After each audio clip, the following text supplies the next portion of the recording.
บายดีผู้ชมส่วงท็อกไทม์นิวเช่นเคยวันนี้ก็เข้าวันที่8แล้วก็นับมาเป็น8วัน8คืนกับภารกิจคนลาวเนาะ7ชีวิตที่ติดในถ้ำซึ่งปัจจุบันทางเจ้าหน้าที่ที่เกี่ยวข้องเริ่มถึงกู้ภัยทางจากประเทศไทยแล้วก็สปป.ลาวเล็งกันทำงานอย่างเต็มที่แบบบ่หยุดพักท่านผู้ชมและก็คาดว่าวันนี้เนาะภายในวันนี้วันที่27ก็น่าจะมีข่าวดีท่านผู้ชมซึ่งเราก็บ่สามารถคอนเฟิร์มเนาะว่าจะพบเห็นในวันนี้ 100% หรือบ่แต่ว่าความเป็นไปได้วันนี้ก็น่าจะมีข่าวดีเนาะจากการทำงานอย่างหนักหน่วงจากการรายงานความคืบหน้าของหน่วยกู้ภัยจากประเทศไทยท่านผู้ชมซึ่งทางเพจของคุณมนัสเนาะซึ่งเป็นทีมกู้ภัยจากประเทศไทยก็ได้โพสต์เอาไว้ว่าอรุณสวัสดิ์วันที่4ของพวกเรานี้ก็เป็นวันที่4เนาะที่ทางหน่วยงานกู้ภัยจากประเทศไทยนั้นเดินทางเข้ามาช่วยเหลือ7ชีวิตติดถ้ำที่สปป.ลาวท่านผู้ชมแล้วก็บอกต่อว่าวันนี้ต้องทำทุกทางเพื่อให้ได้กลับบ้านคิดถึงประเทศไทยซึ่งในข้อความนี้ก็สื่อหรือว่าบอกเป็นในว่าบวกกับข้อมูลที่ทางกู้ภัยมีเนาะซึ่งก็คาดว่าวันนี้ก็น่าจะพบเห็นหรือว่าก็น่าจะปิดภารกิจเนาะจริงฝากข้อความนี้บอกเป็นในว่าวันนี้ทำงานอย่างเต็มที่แล้วก็จะได้กลับบ้านเนาะเพราะว่าคิดถึงประเทศไทยท่านผู้ชมก็ต้องรอลุ้นแล้วก็ติดตามกันอย่างใกล้ชิดซึ่งต้องบอกว่าเนาะนับถือน้ำจิตน้ำใจทางกู้ภัยที่ว่าทำงานอย่างหนักหน่วงทางทุกภาคส่วนทั้งไทยแล้วก็ลาวแต่ว่าที่เราพูดถึงไทยเนี่ยก็คือเนาะแม่ก็ได้บอกไปหลายคลิปเราว่าเหตุการณ์นี้เกิดที่สปป.ลาวมันบ่ในหน้าที่เป็นเจ้าบ้านนั้นก็มีหน้าที่ในการทำงานอยู่แล้วเราก็ต้องเอาใจช่วยแล้วก็เป็นกำลังใจให้บ่แพ้กับหน่วยกู้ภัยจากไทยเช่นเดียวกันเนาะแต่ว่าที่เราต้องพูดถึงแล้วก็บอกถึงหน่วยกู้ภัยของไทยนี่ก็คือเป็นการให้เกียรติเนาะเป็นการแสดงถึงความขอบคุณน้ำจิตน้ำใจที่ว่าเดินทางจากประเทศบ้านพี่เมืองนอนจากไทยเนาะเดินทางเข้าสู่สปป.ลาวท่านผู้ชมค้นทัพแล้วก็นำเทคโนโลยีต่างๆเนาะมาช่วยสปป.ลาวท่านผู้ชมซึ่งก็เป็นอีกเรื่องนึงเนาะที่ไทยนั้นบ่ทิมลาวอีหลีท่านผู้ชมขอบคุณแล้วก็ต้องขอบคุณอีกจากใจจริงท่านผู้ชมแล้วก็นี่แหละก็คือความเสียสละที่ข้างหน้าได้ความเหน็ดเหนื่อยความใจกล้าเนาะก็คือใจเกินร้อยจริงๆท่านผู้ชมณตอนนี้นี่คนลาวทางประเทศเนาะก็ได้นำโพสต์นี่นะไปโพสต์ลงโซเชียลเป็นเพจเข้าใจของลาวนะท่านผู้ชมแล้วก็คนลาวนี่เป็นพันๆเป็นหมื่นๆคอมเมนต์ท่านผู้ชมก็รู้สึกว่าสงสารบ่แพ้คนที่ติดในถ้ำเนาะแน่นอนแหละว่าคนติดในถ้ำก็น่าสงสารอยู่แล้วแต่ว่าผู้ที่มาช่วยนะก็น่าสงสารบ่แพ้กันแล้วก็ต้องเอาใจช่วยแล้วก็รู้สึกขอบคุณซึ่งในปัจจุบันนี้กู้ภัยก็เปรียบเสมือนเป็นฮีโร่จริงๆท่านผู้ชมของคนลาวทั้งประเทศเนาะเรื่องนี้ก็คือเป็นหน่วยกู้ภัยจากไทยทั้งสองนายที่มืดสติเนาะจากการเข้าไปปฏิบัติภารกิจซึ่งทางเพจคุณนัทก็ได้โพสต์ภาพนี้พร้อมกับข้อความว่าระดับน้ำนั้นลดลงเกือบ2 เมตรวันนี้เราปฏิบัติงานตั้งแต่เช้าจนถึง23 โมงประมาณ23 โมงครึ่งเนาะก็คือตั้งแต่เช้าเข้ามื้อวานตั้งมาฮอด23 โมงครึ่งนี่คือการรายงานณตอนนั้นแต่ว่าจริงก็ปฏิบัติการอย่างต่อเนื่องท่านผู้ชมก็คือทั้งวี่ทั้งวันมันจะเป็นกลางวันและกลางคืนท่านผู้ชม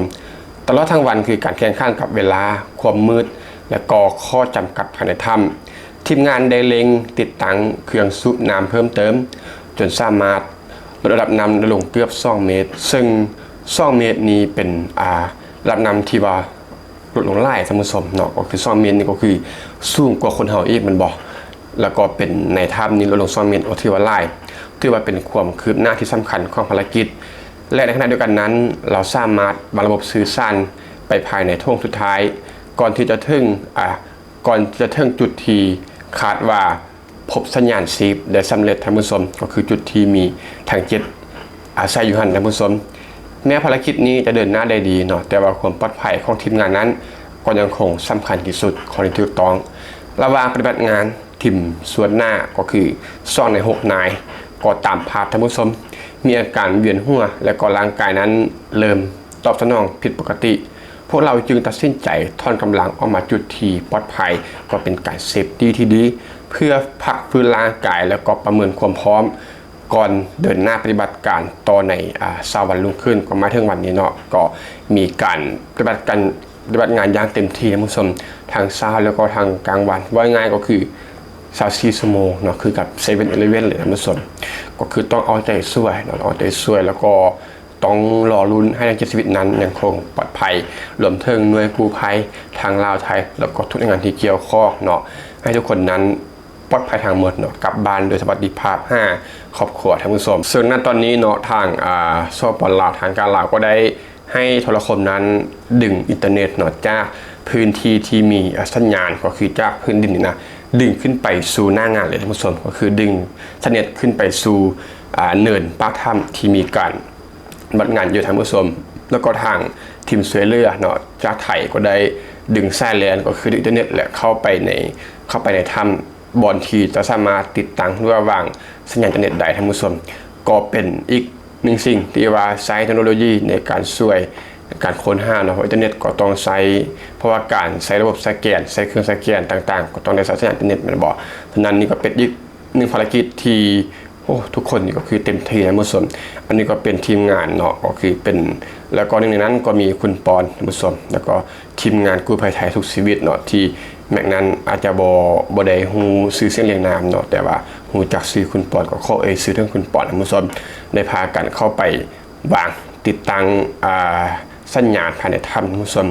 นี่คือเวลากลางคืนได้ท่านผู้ชมก็คือเมื่อคืนที่ผ่านมานี่เองซึ่งแสงไฟที่เห็นก็เป็นแสงไฟจากไฟใต้เท่านั้นท่านผู้ชมและก็คือทุกคนนี้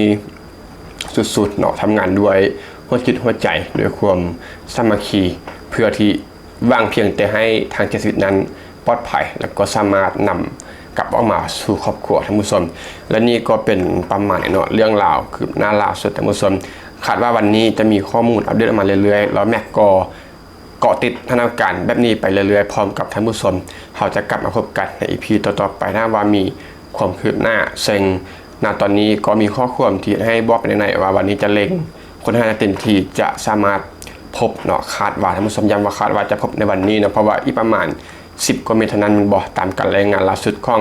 กู้ภัยจากประเทศไทยและก็ใน EP นี้ก็ประมาณนี้แล้วกันท่านผู้ชมขอบใจท่านที่มารับฟังพบกันใหม่ใน EP ต่อไปก็ขอบใจมาครับผมมาดูครับ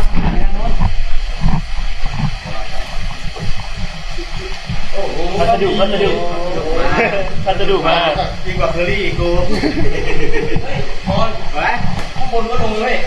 ลงไหมลงสายพ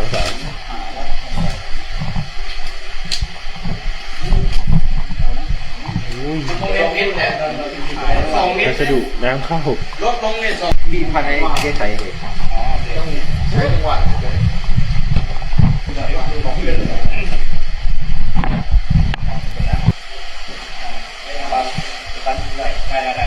ตั้งหนึ่งมาลอง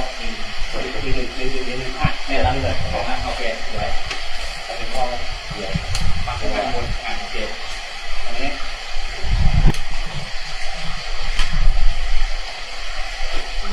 ดูใช่มันขึ้นข้าวอันนี้ขึ้นเขียวอันนี้โอเวอร์ขึ้นติดมันถ้ามันไม่แดงไม่เป็นไรไม่มันต้องมาไอ้นี่ก่อนมันต้องขึ้นเน็ตอ่ะ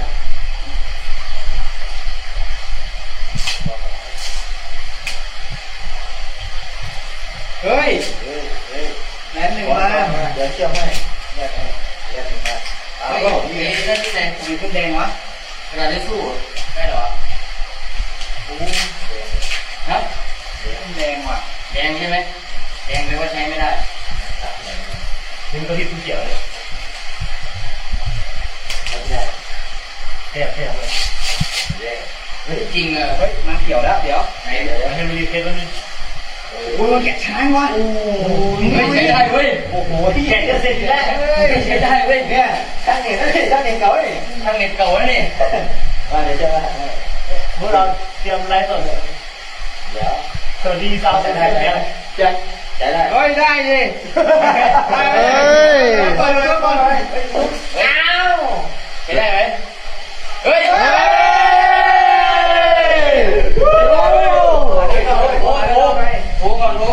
โทรไปก่อนฮัลโหลกลุ่มเลยสวัสดีครับ โอ้ยติดชิ้นยันเท่าไหร่กันนะเลยโอ้ยเลยนี่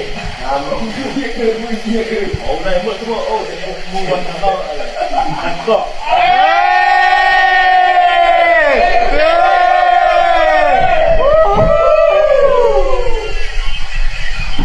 โอ้